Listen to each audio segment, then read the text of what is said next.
Hi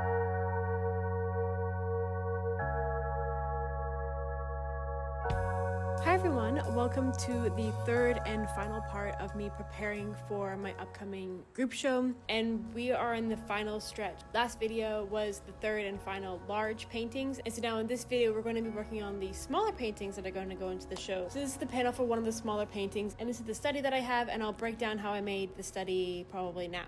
So starting off in the app Procreate, I always use Procreate to create my studies, and I just inserted this photo of my sister who was kind enough to do a massive photo shoot with me, but at the time I decided not to use anything from what we took until I got to this point where I was kind of running out of reference photo options and decided to go back to that photo shoot and discovered this one. I really liked how she's sort of leaning forward into the foreground, like into the space kind of coming out of the painting. The point of this painting was to continue the narrative and link these two other paintings that are also going to be in the show. So we've got that electric green and also that sandy desert foreground as well. And the idea was that I was to place some sort of house or reference to human life in the background, and that she's come from the house to check out what the audience is doing, because this is an area that people don't normally come to observe. It's a bit reclusive, it's a bit rural, and this character has come to check out what the audience's intentions are. And that's how I interpret it, and I painted her skin that sort of bluish tone that's also in this painting here. Again, to continue that narrative and link all the paintings in the show together, and also to sort of highlight that this isn't actually happening in our world that we live in right now. The show is realism in a sense, but there's some surrealism elements in it. And it's the study that we're working with, so let's get on to painting. And I grabbed the panel that I was already planning on using, so everything's the same ratio from the study to the panel. I got my Vegemite jar full of water, and we're gonna start off with our acrylic base. So I got my yellow and my phthalo green, I think, and also some glazing medium by Liquitex. This just helps thin down the paint but not lose its adhesive qualities, so I can do quite thin washes but not have it watered down so much that it will no longer stick to the pan. And I'm just mixing up my kind of go-to lime green color. You guys have seen this many times. I do this as a base to sort of create the consistency throughout the entire collection that I plan on doing. Every single one of these paintings in this collection have started off with the same lime green base. Some of the paintings in this collection do have this same base tone come through into the final composition of the painting, like it's very obvious that it's there. Some paintings have it a little bit less, like this one. I will majority be covering up this green, but it's just for peace of mind that I start all the same paintings on the same base, just reassurance that I made this collection as consistent and as cohesive as possible. Now I'm laying out a new acrylic palette very clearly with way more colors, just so I can block in this composition. I'm also grabbing my favorite thing ever, which is this printmaking roller. I go ahead and sort of flatten everything out just so there's no ridges from that acrylic paint, just because I want to make sure that everything is as smooth as possible in these initial stages. It also provides a really cool texture that you can definitely notice by the end. I've also used this printmaking roller in every single one of the paintings that are going to be in this show. So along with the green background and this printmaking roller, I'm sort of developing some tools and characteristics that create almost a style. I'm not saying it's the most distinctive, but I'm very excited to see what other reoccurring things I add to my artistic journey that does make it more distinct. So now we're going ahead and blocking in this front figure, still using acrylic paint. As you can see, I'm being very loose. I'm not being too rigid, as we will go over top of this with oil paint where I can use all the detail that I could possibly desire. This is just to tone back the white of the panel, and in case I miss any spots in my oil painting layers, it's not a big deal because I'll have the acrylic paint to sort of come through and it not be so stark like white would be. So now we head on to my favorite part, the oil painting layer. I did start off with the face because I figured this was going to be the trickiest, and boy was I right, because I swear to God, this face might be one of the smallest faces I've ever painted. Like, this is the smallest paintbrush that I have, and it was still too large. I had to be so careful with every stroke that I laid down. This was not a one layer job. I literally had to take a break because I was screwing up the proportions so badly, and so I moved on to the pants, which unfortunately was not much easier. As you can tell, it's a very complicated polka dot pattern, also very small. So again, took a break and moved on from that, and as you can see, the horrifying job that I did on the face. Again, things were so small that my proportions kept getting completely out of whack, but I did complete something, and I finished the jacket, which I'm quite happy with. It has this cool kind of iridescent look to it, and I think the blue contrasts really well with that warm sandy desert. Moving on from the figure entirely, I'm painting the background now. Painting that house in the distance, I decided to put a glow in the front window to indicate that the place is occupied. Either the figure has just come from the house or someone is still at the house running some sort of cult-like meeting. I don't know, just making it seem like the people that are observing this community, i.e. the audience, doesn't really belong here and doesn't feel welcome. This idea for the painting being some sort of cult-like landscape with red desert and the people have blue skin is more or less a continuation from this painting actually titled Cult. You can see the front figure coming in, checking out the audience and pushing away the very blue, absurd character in the background. But that painting actually was bright green in the background and in the foreground. And to fit it in with this narrative, because I want them to be tied together, I then changed the background in that cult painting to be the same red desert. So this is almost like a continuation, a part 2 from that original narrative. And by this point, I had finished the pants finally. As you can see, there's a lot of detail, a lot of creases, plus this polka dot pattern on the top. I was actually really stoked when it came out, and I was very happy that I was finally done. And last minute, I decided to put this sock on the front figure's foot. Only one sock. If you watch the other 2 videos in this series, you know maybe a little motif that's going on. So 3 out of, 6 paintings in this series has this one sock on the subject's foot. If you're curious to know more about that, then feel free to watch my other 2 videos sort of explaining this symbolic choice I made.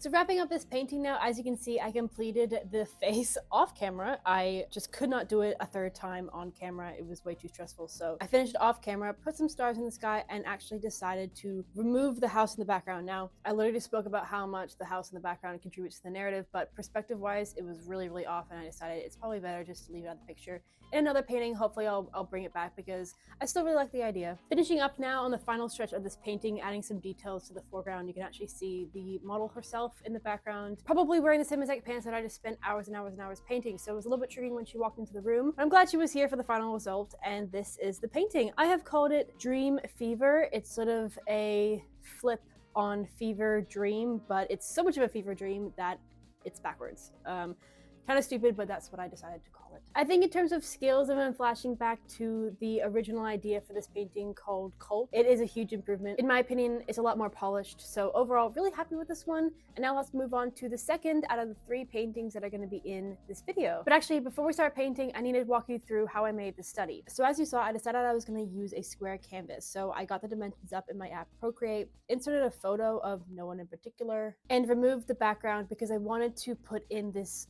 grayish, smoky, of course I have some of that lime green poking through, landscape that is a continuation of this painting. Everything does link up in this series, but as you can see in the background of that painting are some chimneys. So I decided that I was going to have some chimneys on the left hand side, almost like a zoom in close-up version of someone that lives in the society that the condemned painting is experiencing, almost like a second perspective on the situation. And that was it. The study came together really quickly, so I got straight into painting. And oh my god, she's not using a lime green base. I know, I literally said that all paintings are going to start off with the same lime green base, but with this one, it just didn't seem appropriate. The lime green would be just a little bit too loud. This painting just called for and needed just a muted base. It's still green. It's still got very saturated green. It's just not as neon. So it still is consistent in terms of how I start each painting. It's just a little bit toned back. Hopefully you'll see later on what I mean. This painting compared to the others is very muted in terms of tone, in its context, in its emotion. So I felt it important to reflect that in the color palette and also have quite a muted color palette. Like, I went way more desaturated than I normally do. It's a subtle difference, but if I had gone in with literally the brightest color, it would have created this ripple effect in everything else I did later on, and I wouldn't have gotten the outcome that I wanted because that's just not what this painting was asking for. It's a very solemn, melancholy portrait, and I'm really happy that I was able to replicate that on my palette as well.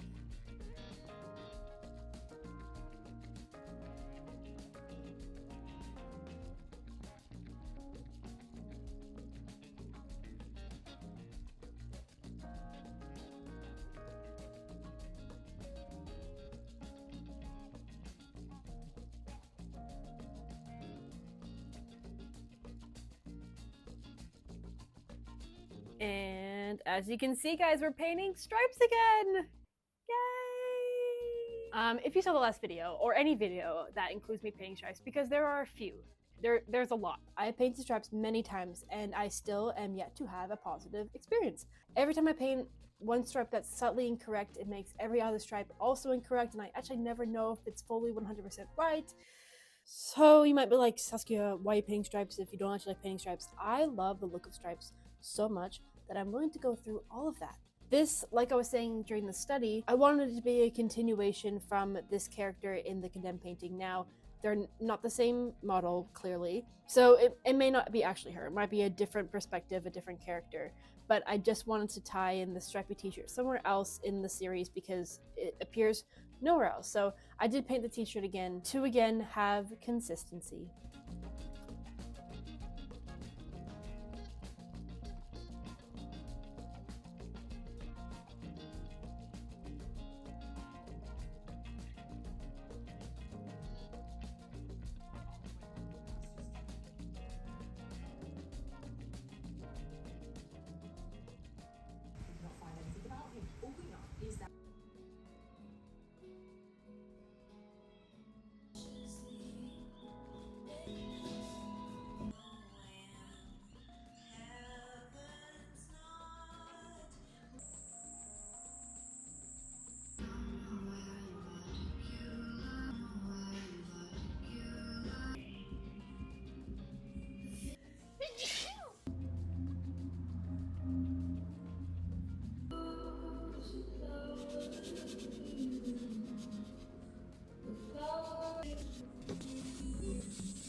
This is your call. A lot of communities on the dark web, and they're probably posting in their little forums, talking to everybody about what they were doing to problem with missing people from those same areas. And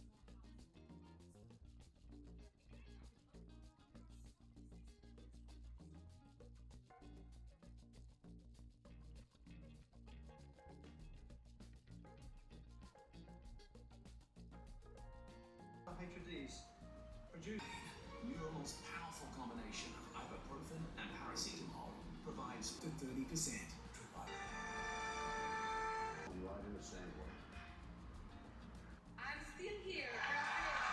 So powerful about the intent of the film and the intent.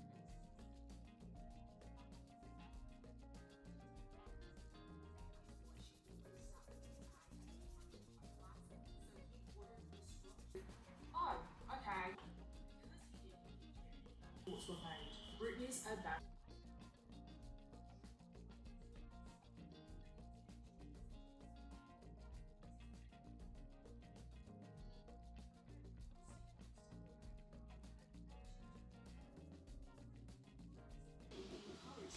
His grandparents' house.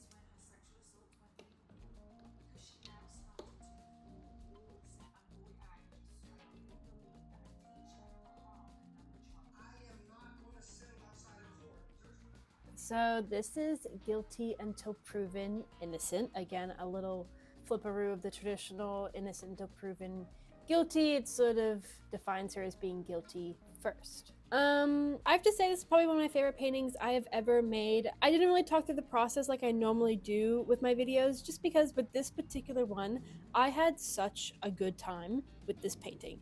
Even the stripes couldn't faze me. It was such a blast that I really just wanted to take a step back and let you guys come on the ride with me, because instead of me blabbering on as I normally do and just let the painting speak for itself.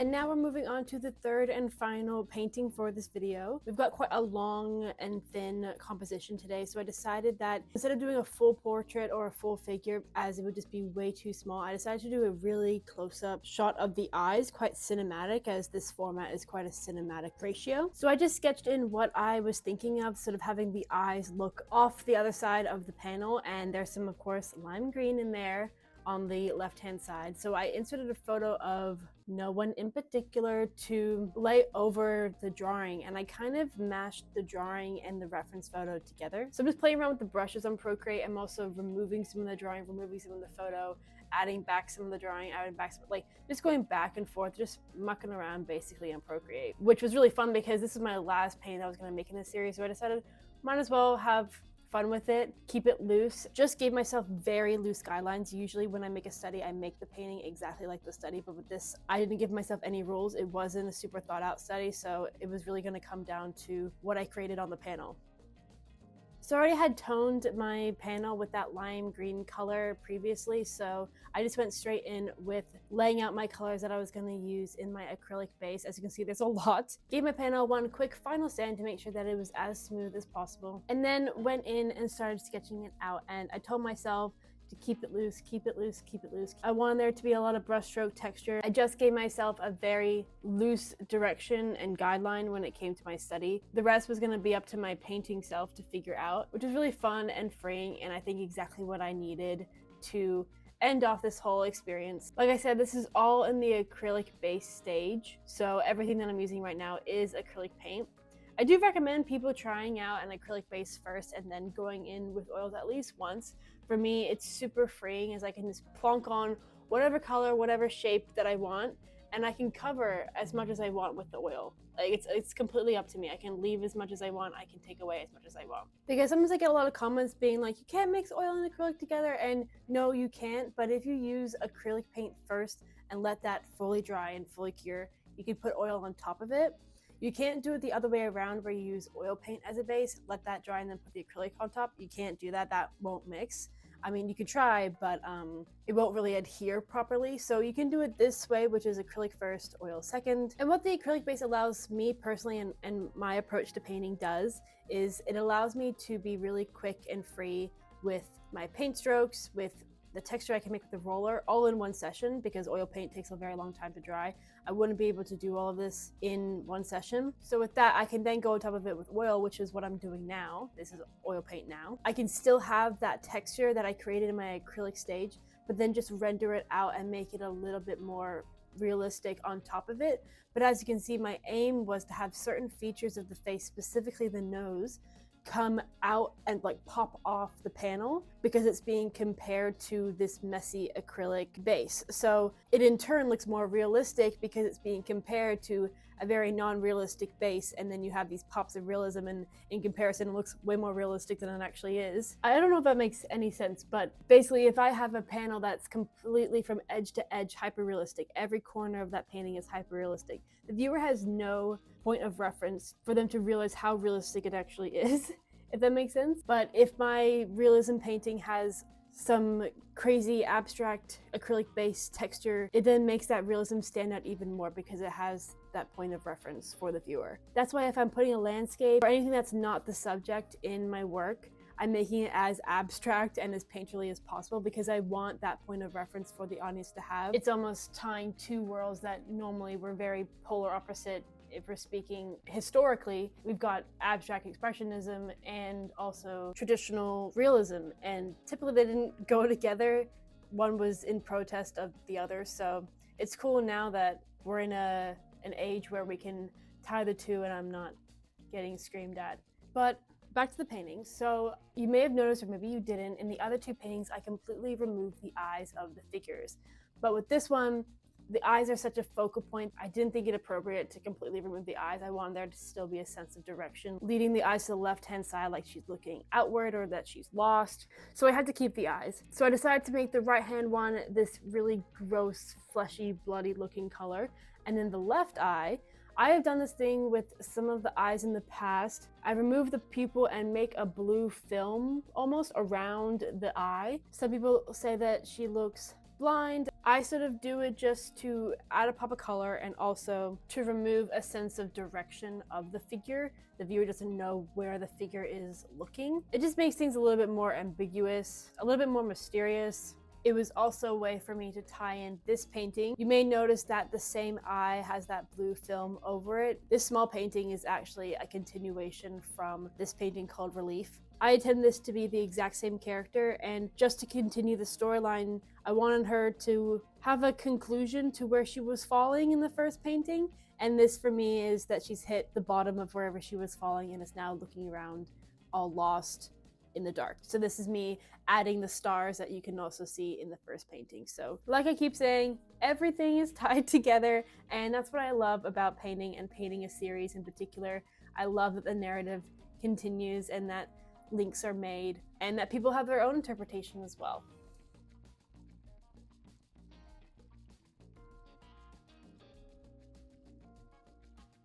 So here's the painting that I've called Belli Dentro. Overall, I'm really happy with the level of realism and abstraction that I was trying to achieve during the study making process. It's really hard to have a good balance because sometimes it can look a bit unfinished, but I think that this is a really well balanced painting. Just want to say quickly thank you to Annandale Galleries for giving me the opportunity to show my work. And now let's cut to me signing off, which would be at the very end of this very intense and crazy period of my life.